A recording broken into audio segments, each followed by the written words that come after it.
নবসমন্বিত মা ও বোনেরা, আসসালামু আলাইকুম ওয়া রাহমাতুল্লাহি ওয়া বারাকাতুহু। আজ পবিত্র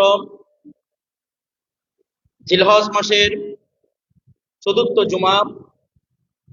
আল্লাহ পাক রব্বুল আলামিন আমাদেরকে সকলকে এই জুমায় যথাসময়ে আসার বসার তৌফিক দিয়েছেন। উচ্চ আওয়াজে বলে আলহামদুলিল্লাহ। জিলহজ মাসের আমরা প্রতি জুমার ধারাবাহিকতা অনুসারে আজকে একটি বিষয় নিয়ে আলোচনা করব, যে বিষয়টি অনেক সময় আমরা নিজেদের জন্য আযাব মনে করি, নিজেদের জন্য কষ্টকর মনে করি। আল্লাহ পাক রব্বুল আলামিন ওই বিষয়ের মধ্যে আমাদের কতটুকু নিয়ামত রেখেছেন, কতটুকু বরকত রেখেছেন, ইনশাআল্লাহ সেই বিষয় নিয়ে আজকে আলোচনা করার চেষ্টা করব। আজকে আলোচনার মূল বিষয় হচ্ছে আল্লাহর পক্ষ থেকে যে আমাদের জন্য রূপ বালাই আসে, আল্লাহর পক্ষ থেকে যে আমাদের জন্য পরীক্ষা আসে, বিভিন্ন রকমের রূপ বালাই দিয়ে, সন্তানের রূপ বালাই দিয়ে, বিভিন্ন পেরেশানি দিয়ে আল্লাহর পক্ষ থেকে যে এরকম পরীক্ষাগুলো আসে, মানুষ যখন ওহার উপর সবর করবে তার বরকত কি হবে, সে বিষয়ে ইনশাআল্লাহ আজকে আলোচনা করার চেষ্টা করব। মহান আল্লাহ রব্বুল আলামিন এই মানুষের উপর যে রূপ আসে সে ব্যাপারে পবিত্র কোরআনে ইরশাদ করতেছেন, বিসমিল্লাহির রহমানির রহিম। আমার আল্লাহ বলতেছেন, মা আসাবা মিন মুসিবাতিন ফিল আরদ ওয়ালা ফি আনফুসিকুম ইল্লা ফি কিতাবিম মিন ক্বাবলি আন নাবরাহা। আমার আল্লাহ পাক রব্বুল আলামিন পবিত্র কোরআনের মধ্যে বলছেন যে তোমাদের কাছে আমার পক্ষ থেকে যে মুসিবতগুলো আসে, আল্লাহ পাক বলতেছেন এটা আমার পক্ষ থেকে আসে। জমিনের মধ্যে যেই সমস্ত মুসিবত, তোমরা পৃথিবীতে বসবাস করার সময় যে সমস্ত মুসিবত তোমাদের কাছে আসে, সেই মুসিবতটা রোগের মাধ্যমে হোক, সেই মুসিবতটা টাকা পয়সার সমস্যার মাধ্যমে হোক, সেই মুসিবতটা আপনার সন্তান, আপনার পিতা, আপনার ব্যবসা লস হওয়ার মাধ্যমে হোক, পৃথিবীতে যত রকমের মুসিবত আছে আমার আল্লাহ পবিত্র কোরআনে বলছেন তোমাদের জন্য পৃথিবীতে যত মুসিবত আছে, তোমাদের কাছে যে মুসিবত গুলা পৌঁছে, আমার আল্লাহ বলতেছেন এগুলা আজকে হয় নাই, বরং এগুলা যখন আল্লাহ লৌহে মাহফুজের মধ্যে মানুষের তকদির লিখে রেখেছে সেখান থেকে এগুলো হয়ে এসেছে। উচ্চ আওয়াজে বলি সুবহানাল্লাহ। আমার আল্লাহ পাক রব্বুল আলামিন আমাদের উপর কি কি মুসিবত আসবে, আজকে কি মুসিবত আসবে, আগামী কালকে কি মুসিবত আসবে, এগুলো আমার আল্লাহ পাক রব্বুল আলামিন অনেক পূর্বে, দুনিয়া আখিরাত সবকিছু সৃষ্টি করার পূর্বে যখন আল্লাহ তকদির সৃষ্টি করেছেন, লৌহে মাহফুজের মধ্যে এগুলো লিখে রেখেছেন তারপর কি কি বিপদ আসবে। আমার আল্লাহ পবিত্র কোরআনে বলছেন, আরো বলতেছেন আল্লাহ, ইন্না যালিকা আলাল্লাহি ইয়াসির। আমার আল্লাহ পাক রব্বুল আলামিন বলছেন আল্লাহ পাক মানুষের যে তকদির লিখে রেখেছেন এটা আল্লাহর জন্য খুবই সহজ। আল্লাহর জন্য ভবিষ্যতে কি হবে, কার জন্য কি ব্যবস্থা হবে, কে কিভাবে চলবে, সেটা আগে থেকে লিখে রাখা আল্লাহর জন্য কঠিন নয়, এটা আল্লাহর জন্য সহজ। তো আমার আল্লাহ বলতেছেন তোমাদের কাছে যে মুসিবত গুলো আসতেছে তোমরা মনে করিও না এটা অন্য কোনো কারণে হচ্ছে, বরং সেগুলো তোমাদের তকদিরের মধ্যে আগে থেকে লিখে রেখেছেন আল্লাহ, লিখে রেখেছেন আল্লাহ। তাহলে এখানে একটা বিষয় বোঝা দরকার, আমাদের জন্য প্রশান্তি সেটা হচ্ছে আমরা এটা মনে প্রাণে বিশ্বাস করি যে আমার আল্লাহ রব্বুল আলামিন হাদিস শরীফের মধ্যে আছে, ইন্নাল্লাহ লা ইয়াজলিমু শাইয়ান, আল্লাহ পাক কোনো কিছুতে জুলুম করেন না।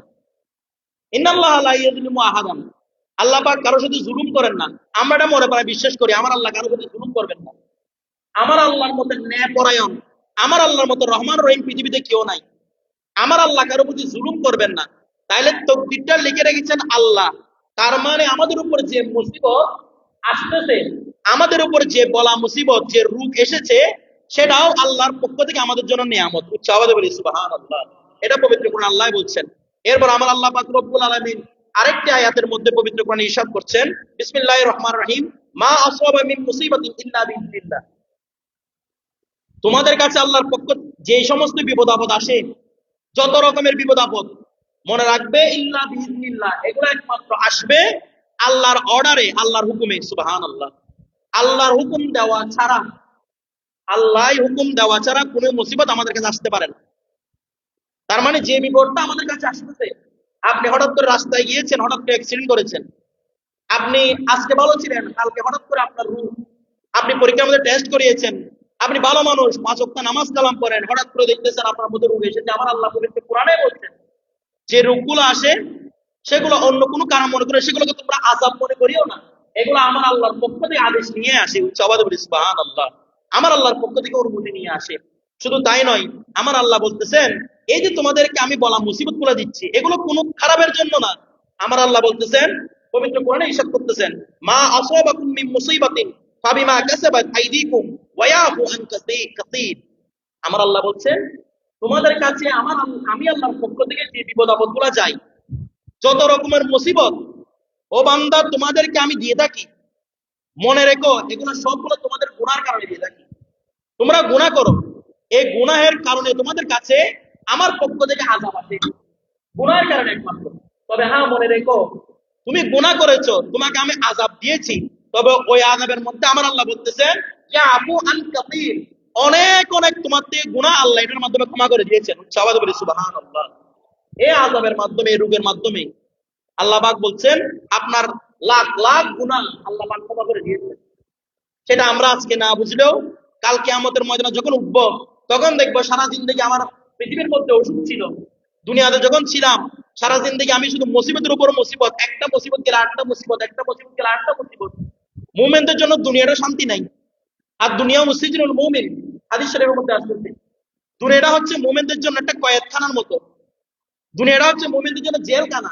তো জেলখানার মধ্যে তো সুখ থাকে না, জেলখানার মধ্যে একটার পর একটা মুসিবত, একটার পর একটা মুসিবত। আমার আল্লাহ বলতেছেন যে মুসিবত গুলো তোমাদেরকে আমি দিচ্ছি, পবিত্র কোরআনে বলছেন কোনো সন্দেহ নাই, যে মুসিবত গুলো আমি তোমাদেরকে দিচ্ছি, যে আযাব গুলো তোমাদেরকে আমি দিচ্ছি, এটাকে তোমরা কঠিন মনে করিও না। এই নিয়ামত পেয়ে আলহামদুলিল্লাহ বলবা, কারণ এই নিয়ামতের মাধ্যমে তোমাদের আমি কোটি কোটি গুনাহকে আমি মাফ করে দিচ্ছি। আবাদ বলি সুবহানাল্লাহ। এটা আমার আল্লাহর বড় নিয়ামত, যে আল্লাহ আমাদের গুনার কারণে আমাদেরকে অসুখ দিচ্ছেন, আবার সে অসুখের মাধ্যমে আল্লাহ আমাদের গুনাহগুলোকে ক্ষমা করে দিচ্ছেন। সুবহানাল্লাহ। শুধু তাই নয়, আমার রাসূল পাক সাল্লাল্লাহু আলাইহি সাল্লামের হাদিস শরীফ, আন সাদ ইবনে আবি ওয়াক্কাস রাদিয়াল্লাহু আনহু ক্বালা কুনতু ইয়া রাসূলুল্লাহ, একজন সাহাবী রাসূল সাদ ইবনে আবি ওয়াক্কাস রাদিয়াল্লাহু আনহু, অনেক বড় একজন সাহাবী রাসূল, জলিলগত সাহাবী রাসূল। উনি আল্লাহ রাসূল বলতেছেন ইয়া রাসূলুল্লাহ, আন বলতেছেন আইয়ুন নাসি আশাদ্দু বালা, মানুষের কাছে যত বড় মুসিবত আসে এখান থেকে সবচেয়ে বড় বড় মুসিবত কোনটি? মানুষের কাছে তো অনেক রকমের মুসিবত আসে, সবচেয়ে বড় কোনটি, বড় মুসিবত কোনটি? আমার রাসূল বলতেছেন কয়লা, বলতেছেন আল আমবিয়াউ সুম্মাল আমসালু ফাল আমসাল, সবচেয়ে বড় মুসিবতের মধ্যে সবচেয়ে বড় মুসিবত হচ্ছে যেগুলো আম্বিয়াদের উপর আসে, নবীদের উপর আসে। আল্লাহ নবীদেরকে পৃথিবীতে মাসুম রেখেছেন, নিষ্পাপ রেখেছেন, নবীদের কোনো দোষ নাই পৃথিবীতে, নবীদের কোনো গুনাহ নাই, নবীদের কোনো দোষ নাই কোন নবীর। এটা আমরা আকীদা, আহলে সুন্নাতের আকীদা, আদম আলাইহিস সালাম থেকে শুরু করে আমার রাসূল পর্যন্ত যত নবী রাসূল এসেছেন সবাই মাসুম, তথা সবাই নিষ্পাপ, তাদের কাছে কোনো সগীরা গুনাহ নাই। উচ্চ আওয়াজে বলি সুবহানাল্লাহ। কোনো সগীরা গুনাহ নাই, সব সময় তারা আল্লাহ রাসূলের ইতাআতের মধ্যে থাকতেন, আল্লাহর ইতাআতের মধ্যে থাকতেন, আনুগত্যের মধ্যে থাকতেন। তো আমার আল্লাহ বলতেছেন তোমরা তো মনে করো তোমাদের মুসিবতটা বড় মুসিবত না, নয় নয়, আমার রাসূল বলতেছেন সবচেয়ে বড় মুসিবত আসে নবীদের উপর। সুবহানাল্লাহ। নবীদের উপর সবচেয়ে বড় মুসিবত। তাহলে একটা বিষয় দেখেন, আল্লাহর কাছে পৃথিবীতে যত মানুষ আছে নবীদের চেয়ে প্রিয় আল্লাহর কাছে কেউ নেই, কারণ নবীদের কোনো গুনাহ নাই, নবীরা অনেক কষ্ট করেছেন দিন ইসলাম প্রচারের জন্য। আল্লাহর কাছে সবচেয়ে প্রিয় বাজন হচ্ছে নবীরা, আর সেই নবীদেরকে আল্লাহ পাক রব্বুল আলামিন সবচেয়ে বড় বড় মুসিবত গুলো দিয়ে থাকেন, সবচেয়ে বড় বড় মুসিবত গুলো। এরপর বলতেছেন আমার রাসূল ফাল আমসালু সুম্মাল আমসাল, এরপর নবীদের পরে যারা আউলিয়া কেরাম আছেন তাদেরকে আল্লাহ বলা মুসিবত দিয়ে দেখেন, এরপরে যারা নেককার বান্দা আছেন আল্লাহ তাদেরকে বলা মুসিবত দিয়ে দেখেন। উচ্চ আওয়াজে বলি সুবহানাল্লাহ।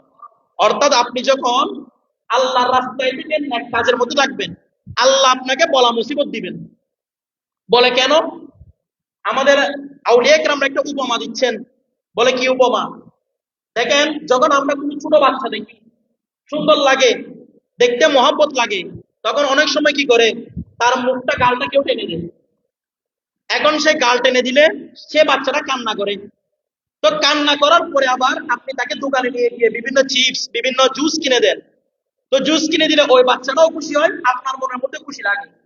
তাহলে দেখেন কান্না করানোর মধ্যে আপনার খুশি আছে, আবার আপনি কান্না করানোর পরে আপনি জানেন সে যদি কান্না করে আপনি তাকে চিপস কিনে দিবেন, যাকে আপনি উপহার দিবেন, এটার মধ্যে আপনার খুশি আছে। তো আপনি কার কার জন্য করেছেন? এটা কাকে করেছেন? আপনি কান্না করিয়েছেন কাকে? গালটা নিয়েছেন কাকে? যে বাচ্চার প্রতি আপনার মহব্বত লাগতেছে। অনুরূপ ভাবে যে বান্দার প্রতি আল্লাহর বেশি মহব্বত লাগবে আল্লাহ তাকে একটু গাল টেনে দেন, অর্থাৎ আল্লাহ তাকে একটু কষ্ট দিয়ে থাকেন, এই কষ্টের মাধ্যমে আল্লাহ পাক রব্বুল আলামিন এরপরে আপনারা যেভাবে বাচ্চাকে কান্না করানোর পরে চিপস দিয়ে দেখেন, জুস দিয়ে দেখেন, আমার আল্লাহ রাব্বুল আলামিন ওই কষ্টটা দেওয়ার পরে এমন এমন নিয়ামত দান করবেন, ওয়ালা সাওফা ইউতিকা রাব্বুকা ফাতারদা, আল্লাহ পাক আপনাকে এত দিবেন আপনি খুশি হয়ে যাবেন। উচ্চ আওয়াজে বলি সুবহানাল্লাহ। এত বেশি দিবেন, আপনাকে খুশি করে দিবেন আল্লাহ। আল্লাহ এখানে বলতেছেন ওয়ালা সাওফা ইউতিকা রাব্বুকা ফাতারদা, ইয়া রাসূলুল্লাহ, আল্লাহ আপনাকে এত বেশি দিবেন, এত বেশি দিবেন। এটা শুধু রসুলের সাথে খাস নয়, প্রত্যেক আল্লাহ রসুলের সাথে যারা নেককার বান্দা রয়েছেন, যে আল্লাহ আপনাকে এত দিবেন, ওয়ালা সাওফা ইউতিকা রাব্বুকা ফাতারদা, যতক্ষণ না আপনি খুশি হবেন, যতক্ষণ না আপনি খুশি হচ্ছেন, আল্লাহ আপনাকে দিতেই রাখবেন। সুবহানাল্লাহ। এটা হচ্ছে আল্লাহ পাক মুসিবত দেওয়ার পরে এই পুরস্কারগুলো আল্লাহ পাক দিয়ে থাকেন। শুধু তাই নয়, আমার রসুল বলতেছেন এই যে নেককার বান্দাদের কাছে আল্লাহর পক্ষ থেকে বলা মুসিবত আসে, তো আমার রসুল পাক হাদিসের মধ্যে বলতেছেন ইউবতালা রাজুলু আলা হাসবি দীনি, যার দিন, যার ইসলাম, যার ঈমান যতটা মজবুত, আল্লাহ পাক তাকে তত বেশি মুসিবত দিয়ে থাকেন, তত বেশি রূপ বালাই দিবেন, তত বেশি মুসিবত দিবেন। যার দিনদারিতা যত বেশি, আল্লাহ পাকের পক্ষ থেকে মুসিবত তত বেশি আসবে।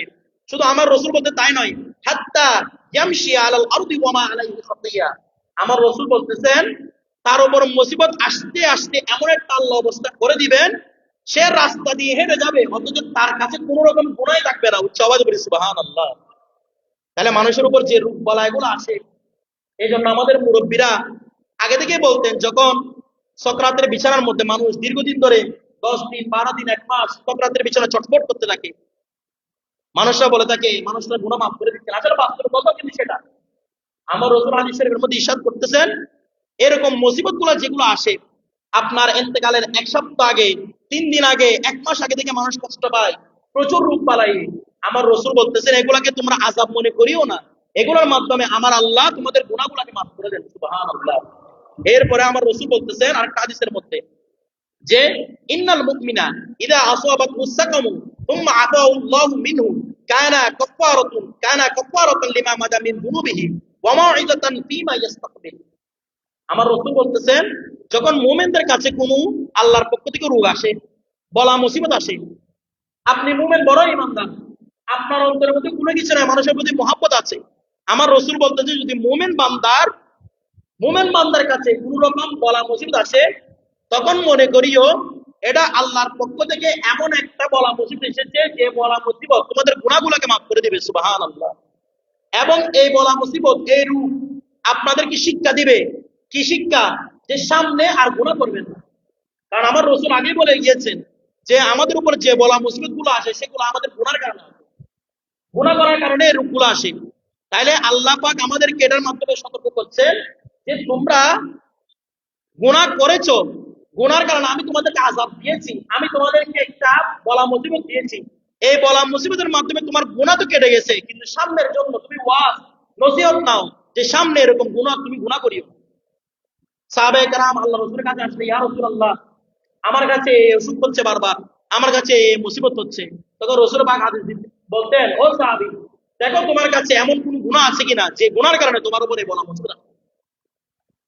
আমাদের অনেক সময় মানুষে একজন আরেকজনের হক নষ্ট করে, একজন আরেকজনের হক মেরে খেয়ে ফেলে, কোনো তোয়াক্কা নাই কার কে হক মারতেছে, কোন দিক থেকে আমার ইনকাম আসতেছে, তার কোনো তোয়াক্কা নেই।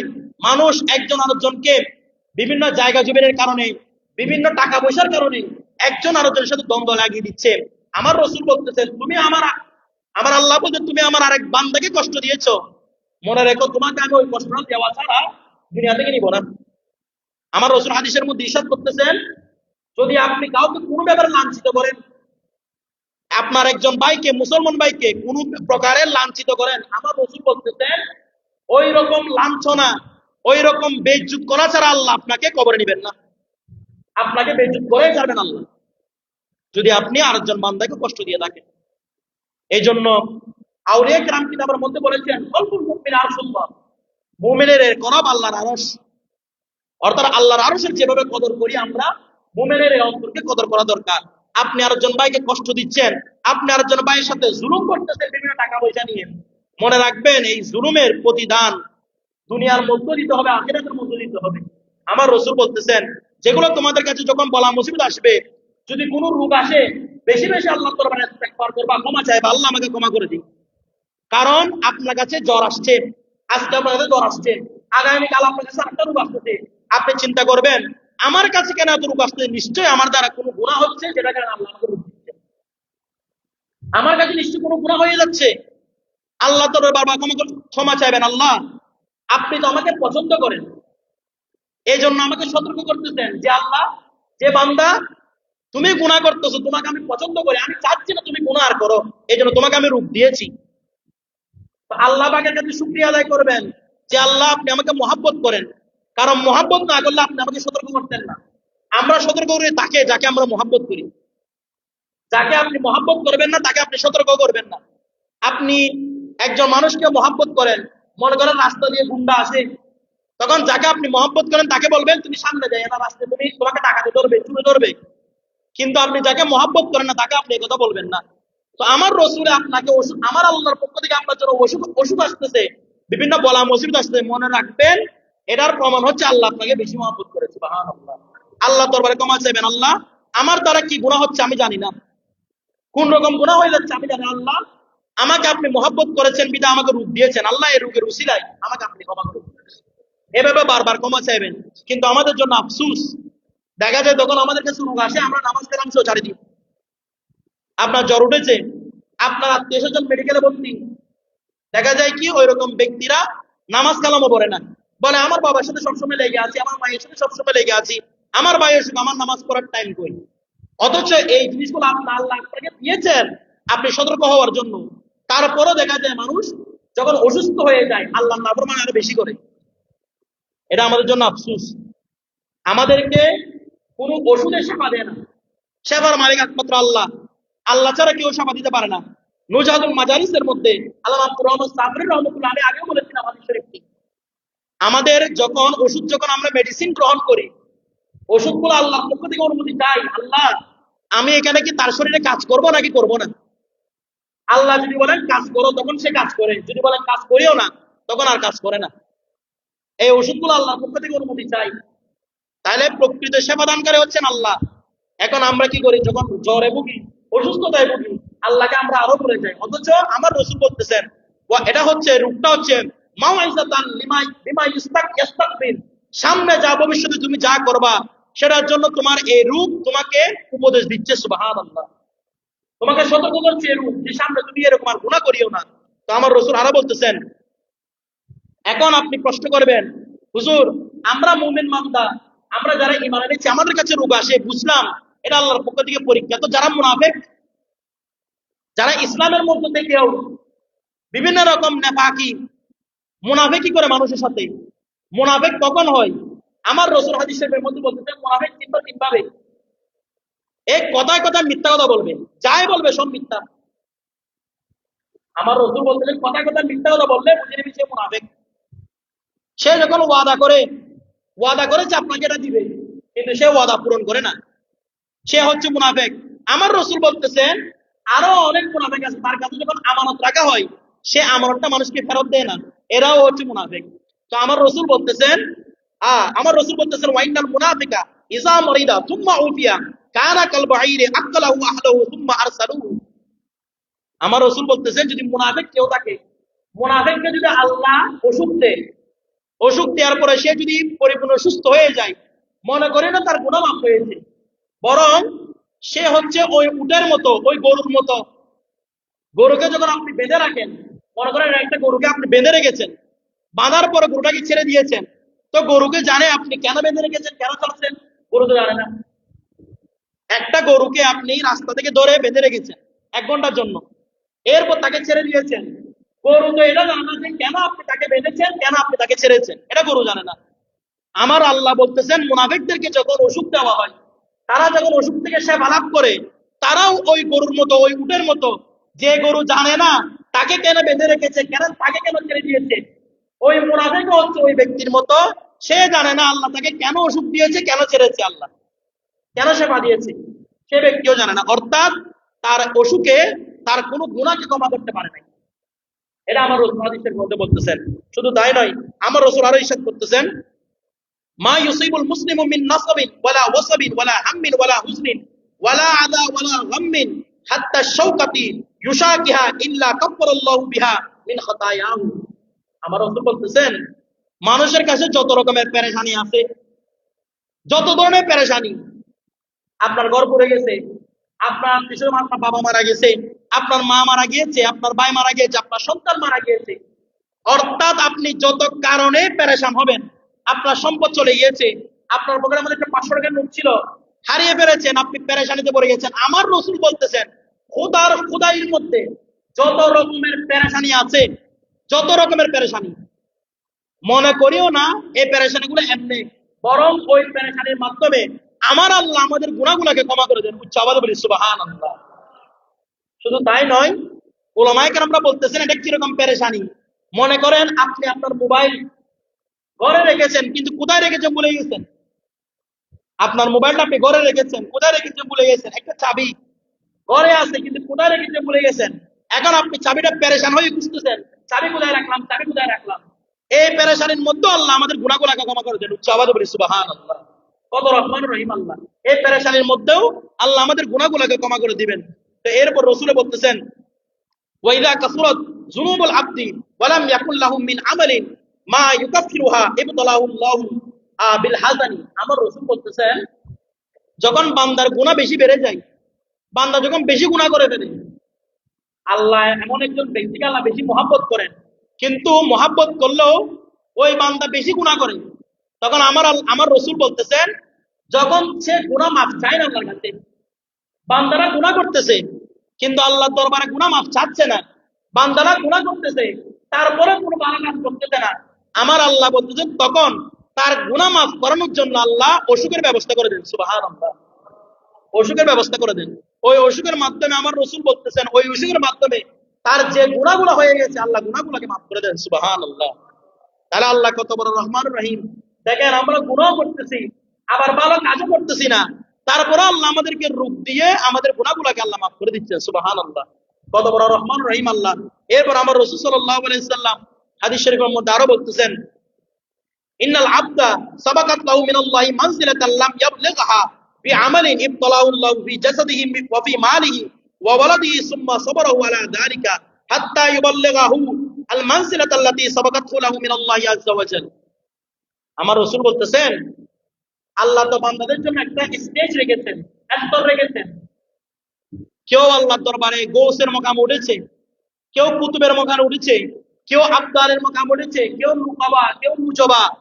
আল্লাহ পাক রব্বুল আলামিন মুমিনদের মধ্যে পার্থক্য আছে না? কোন মুমিন আল্লাহর দরবারে বেশি প্রিয়, কোন মুমিন তার চেয়ে একটু কম প্রিয়, কোন মুমিনের স্তর তার চেয়ে একটু নিচু। যেমন আল্লাহ পাক জান্নাত 8টা সৃষ্টি করেছেন, কেউ জানাবে জান্নাতুল ফেরদৌসের মধ্যে, কেউ জান্নাতুল আদনের মধ্যে, কেউ জান্নাতুল খুলদের মধ্যে। এভাবে এক একজন এক একটা জান্নাতের মধ্যে যাবে, যার স্তর যতটুকু ততটুকু হয়ে যাবে। আমরা একটা কথা সবসময় বলে থাকি, বলে যাদের ঈমান আছে, কথাটাও কিন্তু সত্য। আমার রাসূল বলেছেন, মান ক্বালা লা ইলাহা ইল্লাল্লাহ ফাদাখালাল জান্নাহ।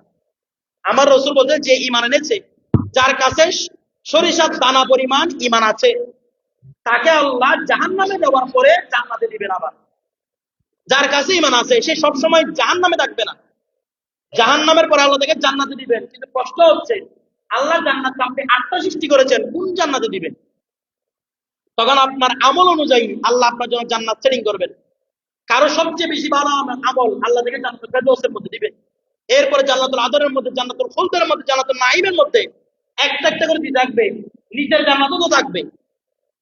তো আমাদের তো কারো ইচ্ছা করবে না, আপনাকে যদি বলা হয় আপনাকে আমি দুইটা ভাষা দিব, একটা হচ্ছে এসির ভাষা আর একটা হচ্ছে ফ্যানের ভাষা, আপনি কোনটা নেবেন?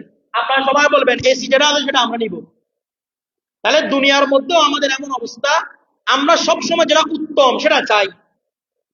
তো আমার আল্লাহ বলতেছেন, যেভাবে দুনিয়ার মধ্যে তোমরা উত্তমটা চাও, আখিরাতের মধ্যে উত্তম জান্নাতুল ফেরদৌস তোমরা চাও। উচ্চ আওয়াজে বলি সুবহানাল্লাহ। জান্নাতুল ফেরদৌসের মধ্যেও তোমরা যাওয়ার জন্য চেষ্টা করো। এখানে তো চেষ্টা করার জন্য তো আমলগুলোকে কাজে লাগাতে হবে।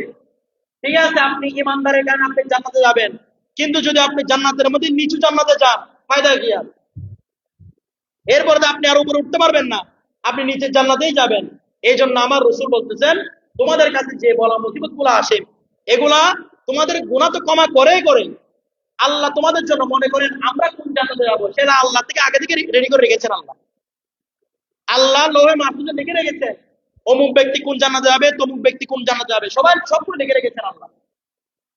যখন দেখা যাচ্ছে আল্লাহ আপনার জন্য জান্নাতুল ফেরদৌস লিখেছেন, কিন্তু আপনি আমল করতেছেন সেগুলো জান্নাতুল ফেরদৌসের আমল না, তখন আমার আল্লাহ বলতেছে, আমার রসুল বলতেছেন, ওই ব্যক্তির উপর আল্লাহ একটা মুসিবত ছড়িয়ে দেন। এই মুসিবতের কারণে আল্লাহ তার যে মর্তবা রয়েছে, তার যে মঞ্জিল রয়েছে, তার যে স্তর রয়েছে, ওই স্তরের মধ্যে আল্লাহ তাকে পৌঁছিয়ে দেন। উচ্চ আওয়াজে বলি সুবহানাল্লাহ। এই বলা মুসিবতের কারণে। তাহলে আমাদের যখন আমার রোগ আসে, এটা বলার দরকার নাই যে আমার কাছে বারবার রোগ কেন আসতেছে, রোগ কেন আসতেছে।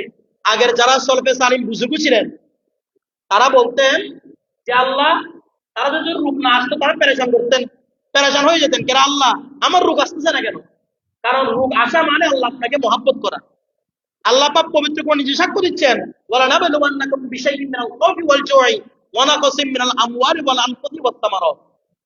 আমার আল্লাহ বলতেছেন, ও মুমিন বান্দারা, তোমাদের যাদের ঈমান আমি কবুল করেছি, যাদের ঈমানটা আমি আল্লাহর কাছে মকবুল, বড়ই পছন্দনীয়, মনে রেখো আমি তোমাদেরকে পরীক্ষা করব, অবশ্যই অবশ্যই পরীক্ষা করব। কিসের মাধ্যমে? তোমাদেরকে আমি ভয় লাগাই দিব, তোমাদেরকে আমি ক্ষুধার্ত রাখবো, তোমাদেরকে আমি অসুখ দিব, জ্বর দিব, তোমাদের সন্তানকে আমি দুনিয়া থেকে নিয়ে যাব, তোমাদের পিতা মাতাকে দুনিয়া থেকে নিয়ে যাব। সবগুলো আমি আল্লাহর পক্ষ থেকে পরীক্ষা। উচ্চ আওয়াজে বলি সুবহানাল্লাহ। তো পরীক্ষা বলেছেন।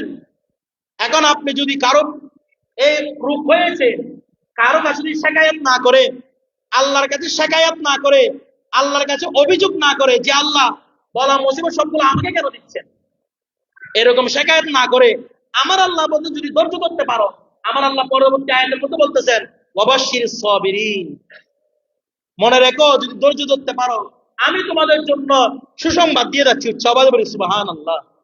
তোমাদের জন্য আমি সুসংবাদ দিয়ে যাচ্ছি যদি ধৈর্য ধরতে পারো। সাহাবায়ে কেরামদের মধ্যে কতটা মহব্বত ছিল, আশ্চর্য হয়ে যাবেন। একজন সাহাবী রাসূল, ওনার স্ত্রী, উনিও সাহাবিয়া, আল্লাহ রাসূলের সাহাবী, স্বামীও আল্লাহ রাসূলের সাহাবী, স্ত্রীও আল্লাহ রাসূলের সাহাবী রাসূল। স্ত্রী স্বামীকে তালাক দিতে যাচ্ছে, স্ত্রী, কেন জানেন? কারণ হচ্ছে স্ত্রী বলতেছে, ও স্বামী আমি তোমাকে তালাক দিতে যাচ্ছি। তো স্বামী বলতেছে, কেন তুমি আমাকে ছেড়ে দিতে কেন যাচ্ছ? স্ত্রী বলতেছেন, কারণ আমি দেখতেছি দীর্ঘদিন ধরে তোমার কোনো রূপ হচ্ছে না। এমন নেককার মহিলা, এই ধরনের সুজবুজ আছে, এমন মহিলা আজকে তুমি কোথায় পাবে? আমার রসুলের সাহাবিয়া রসুল বলতেছেন, আমি স্বামী তোমাকে আমি তালাক দিতে যাচ্ছি, কেন? বলে তোমার কাছে কোনো রোগ হচ্ছে না, কারণ আল্লাহ পাক যাকে মহাব্বত করেন তাকে তো রোগ দেন। সুবহানাল্লাহ। তো তার মানে তোমাকে আল্লাহ মহাব্বত করেন না। আল্লাহ রসুলের কাছে গেলেন, নিয়ে যাচ্ছে, বলো তোমাকে আমি তালাক দিব, চলো রসুল পাকের কাছে চলো, রসুল পাক থেকে বলবো তোমাকে যেন আমার থেকে আল্লাহ রসুল পৃথক করে দেন। তো যখন ওই সাহাবী রাসূল যাচ্ছেন, একসাথে হাঁটতেছেন, হাঁটতে হাঁটতে পথের মধ্যে দেখা গেল স্বামী হঠাৎ করে হুচট খেয়ে পড়ে গেছে। সুবহানাল্লাহ। ওই সাহাবী রাসূল হুচট খেয়ে পড়ে গেছে। তখন হুচট খেয়ে যখন পড়েছে, তার পা থেকে রক্ত বের হচ্ছে। তো স্ত্রী বলতেছেন, ঠিক আছে, তোমাকে আর আমার তালাক দিতে হবে না, কারণ তুমি হুচট খেয়েছো, কষ্ট পেয়েছো, মানে আল্লাহ তোমাকে মহব্বত করেন। সুবহানাল্লাহ। এগুলো হচ্ছে সাহাবী রাসূলের শিক্ষা, যে যখন রোগ আসবে এই রোগের উপর সবর করা, রোগের উপর আল্লাহর নিয়ামতের প্রশংসা করা, যে আল্লাহ আমাকে মহব্বত করেছেন, এই জন্য রোগ দিয়েছেন, কোনো বলা মুসিবত নয়, এটা আমার আল্লাহ আমার থেকে গুনাহ মাফ করতেছেন। সুবহানাল্লাহ। একজন সাহাবী রাসূল যখন এই হাদিসগুলা আল্লাহ রাসূল বারবার পড়ে শোনাচ্ছেন, তখন একজন সাহাবী উঠে বলতেছেন, ইয়া রাসূলুল্লাহ, আমার তো কোনোদিন রোগ টোগ কিচ্ছু হয় না।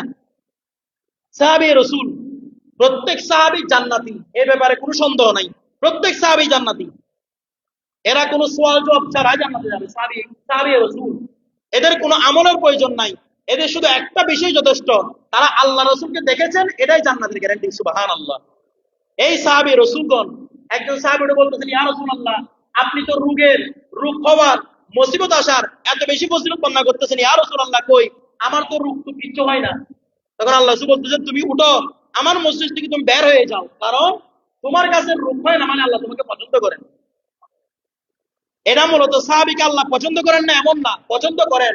মানুষদেরকে সতর্ক করা যে রোগ যেগুলো আল্লাহর পক্ষ থেকে আসবে, তুমি অ্যাক্সিডেন্ট হয়েছ, তোমার উপর বলা মুসিবত এসেছে, ব্যবসার মধ্যে তোমার দশ পড়ে গেছে, ব্যবসার মধ্যে তোমার একদম লাল বাতি জ্বলে, তোমার কাছে সব সম্পদ নষ্ট হয়ে গেছে, মনে রেখো এগুলো আল্লাহর পক্ষ থেকে তোমার জন্য পরীক্ষা ছিল। সুবহানাল্লাহ।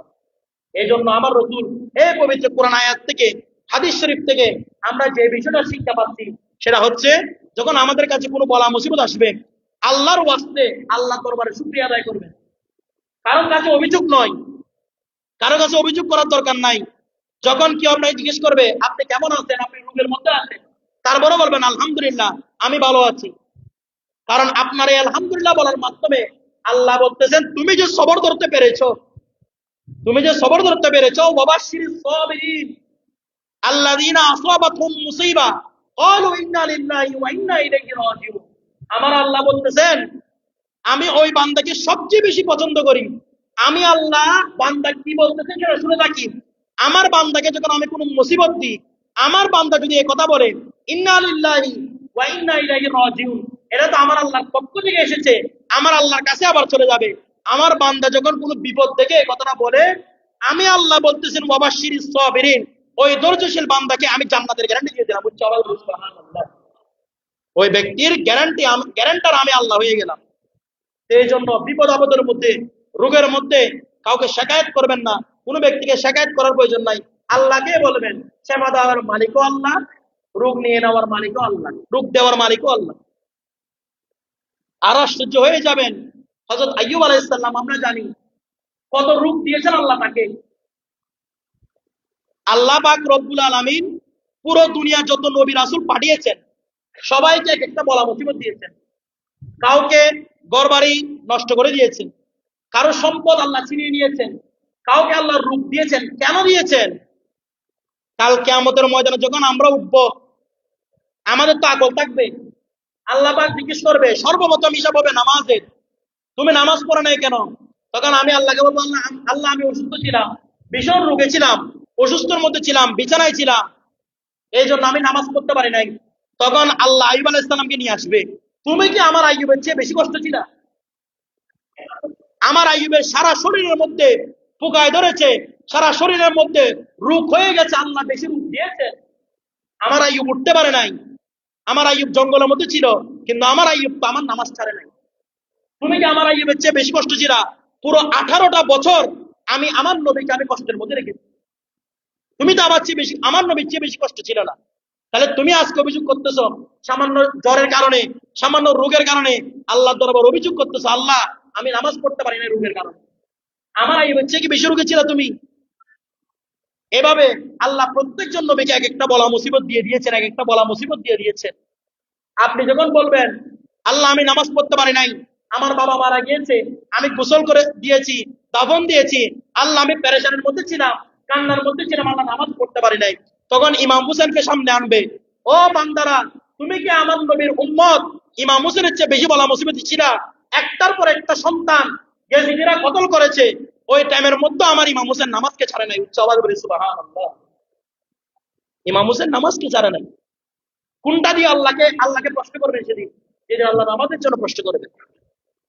আল্লাহ পাক প্রত্যেকটা নবী এভাবে সৃষ্টি করে রেখেছেন, নবীদের উপর বলা মুসিবত দিয়েছেন, যেন এদের এই বলা মুসিবত কাল কিয়ামতের ময়দানের মধ্যে আমাদের জন্য দলিল হয়ে যায়, যেন আমরা আল্লাহর কাছে অভিযোগ করতে না পারি।